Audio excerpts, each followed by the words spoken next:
हुआ है। बड़ी खबर बता दें, इसी बीच प्रधानमंत्री मोदी ने गाजा में जो अस्पताल पर हमला हुआ है उसे लेकर दुख जताया है। बड़ी खबर आपको बता दें, प्रधानमंत्री मोदी ने गाजा में अस्पताल पर हमले होने को लेकर दुख जताया है। हमारे वरिष्ठ सहयोगी प्रशांत हमारे साथ जुड़े हुए हैं। प्रशांत जी, बड़ी बात यह है, देखिए गाजा में जो अस्पताल पर हमला हुआ है हर जगह से इसे लेकर किरकिरी हो रही है। प्रधानमंत्री मोदी ने भी इसे लेकर दुख जताया और इसी बीच जो बाइडेन पहुंचे हैं मुलाकात करने के लिए। क्या इस पर चर्चा होगी? क्या होगा आगे का रुख इजराइल का? देखिए, कल तक जो अमेरिका इजराइल के पीछे एकदम खड़ा हुआ था, वो इस घटना के बाद से उसे कहीं ना कहीं अब अंतर्राष्ट्रीय स्तर पर अपनी छवि को बताना पड़ेगा कि वो किस तरफ है।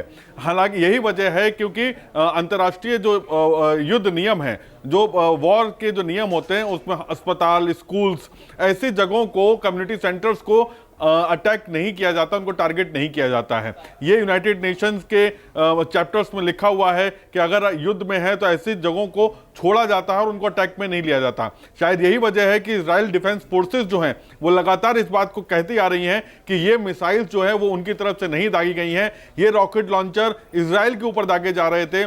पहले कल तक हमास का ऊपर नाम लगाया गया और अब ये बताया जा रहा है कि हमास का ही सहयोगी संगठन है फिलिस्तीन इस्लामिक जिहाद, उनके लोगों ने ये दिया है। एक ऑडियो क्लिप भी जारी की गई, सैटेलाइट फुटेज जारी की गई हैं और शायद ये सब चीजें जो हैं वो अपनी फेस सेविंग के लिए है, क्योंकि जिस तरह से पैलेस्टीन, जॉर्डन और बाकी के जो ईरान, इन सब लोगों ने जिस तरह से आरोप लगाए हैं, वो घेराबंदी की जा रही है ईरान की, वो माफ करिएगा इजराइल की, कि इजराइल जो है वो आम नागरिकों को टारगेट कर रहा है। हमास के खात्मे के नाम पर इजराइल में जो आम लोग रहते हैं, जो पब्लिक रहती है, जो जनता है, जिसका सब चीजों से कोई लेना देना नहीं है, उनको टारगेट किया जा रहा है। मासूम बच्चों को टारगेट किया जा रहा है, महिलाओं को टारगेट किया जा रहा है। तो अंतर्राष्ट्रीय स्तर पर इस समय एक दूसरे को फेस ऑफ करने की कोशिश की जा रही है कि किस तरह से उसकी छवि को खराब किया जाए। तो इसको लेकर अमेरिका में जाहिर सी बात है, जब वो राष्ट्रपति जो बाइडेन जब यूएस से जब चले थे इजराइल के लिए, तब ये घटना घटी है और अब आज वो पहुंचे हैं। तो इस समय तक उनके चलने से और पहुंचने के बीच में परिस्थितियां बहुत चेंज हो चुकी हैं। अब इसको लेकर क्या नई रणनीति होगी, इजराइल अपना किस तरह से पक्ष रखेगा, और अमेरिका के राष्ट्रपति जो बाइडेन के पहुंचने से पहले इजरायली डिफेंस फोर्सेस ने लगातार इस बात पर हमला किया है कि ये जो अहली अस्पताल पर, अहली सिटी अस्पताल जो है गाजा सिटी में, उस पर जो हमला हुआ है उसका इजराइल से कोई लेना देना नहीं है। तो ये एक दूसरे के ऊपर आरोप प्रत्यारोप का दौर चल रहा है। हालांकि ये चीजें खुलकर सामने आ जाएंगी बहुत जल्द कि किसके रॉकेट से और किसकी मिसाइल से ये अस्पताल पे जो अटैक किया गया वो किससे हुआ है, इस पे बहुत देर तक छुपा नहीं रहेगा। लेकिन अब इस घटना के बाद से इजराइल कहीं ना कहीं अंतर्राष्ट्रीय स्तर पर अपनी छवि को सुधारने की कोशिश करेगा। वहीं तमाम देश, तमाम वो देश जिनके नागरिक इस पूरे युद्ध जोन में, इस वॉर जोन में जो फंसे हुए हैं, उनको किस तरह से निकाला जाए, इसको लेकर भी चर्चा होगी। क्योंकि ये कहा गया था कि इजिप्ट की तरफ से एक रास्ता खोला जाए, रफा का गेट खोला जाएगा और वहां से जो विदेशी नागरिक उनको निकाला जाएगा।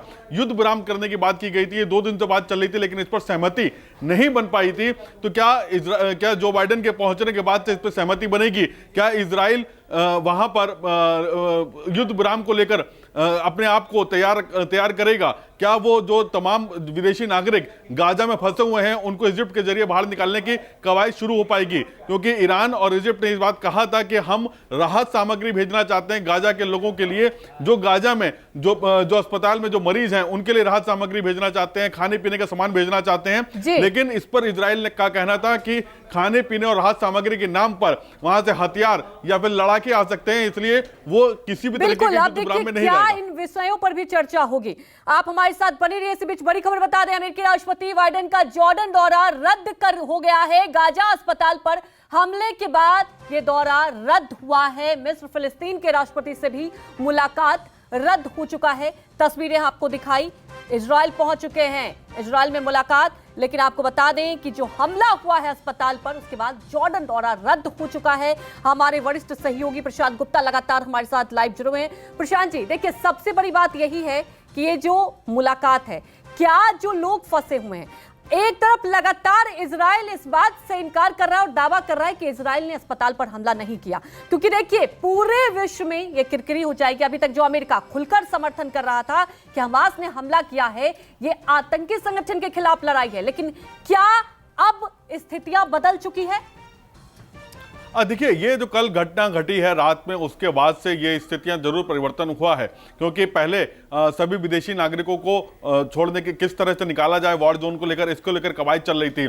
जो एंटनी ब्लिंकन हैं वो लगातार तमाम मुस्लिम देशों में जाके घूम कर आए। उन्होंने एक सहमति बनाने की कोशिश की गई कि किस तरह से युद्ध को रोका जा सके। हमास से समर्थन जो है ईरान या बाकी जो तमाम लोग हैं जो पैलेस्टीन के नाम पर ईरान को समर्थन कर रहे हैं, या फिर बाकी जो लोग गोलबंदी की जा रही है जॉर्डन, ईरान, मिस्र, इजिप्ट, इन सब के जरिए उसको रोका जा सके, इसको लेकर तमाम जगह गए थे। इसके अलावा अरब देशों में भी गए ब्लिंकन, और वहां पे उन्होंने एक सहमति बनाने की कोशिश की थी, जिसके बाद से फिर जो बाइडेन का दौरा किया को यहां पे प्रस्तावित किया गया, जहां पे जॉर्डन में उनकी तमाम नेताओं के साथ तो मुलाकात होनी थी। लेकिन इस बीच में एक अस्पताल के ऊपर अटैक होता है और जहां पर 500 के करीब लोग मारे जाते हैं, वो निर्दोष लोग जो कि अपना इलाज करवा रहे थे वहां पर, जो कि इस युद्ध जोन में कहीं ना कहीं घायल थे, हमले में कहीं ना कहीं उनको चोटें आई थी, और उस अस्पताल में जो कि खचाखच भरा हुआ था, वहां पर अगर अटैक होता है और 500 के करीब लोग मारे जाते हैं, तो कहीं ना कहीं अब सबके लिए रणनीति बनाना बड़ा मुश्किल होगी कि आगे की रणनीति किस तरीके से की जाए। क्योंकि अभी तक तो ये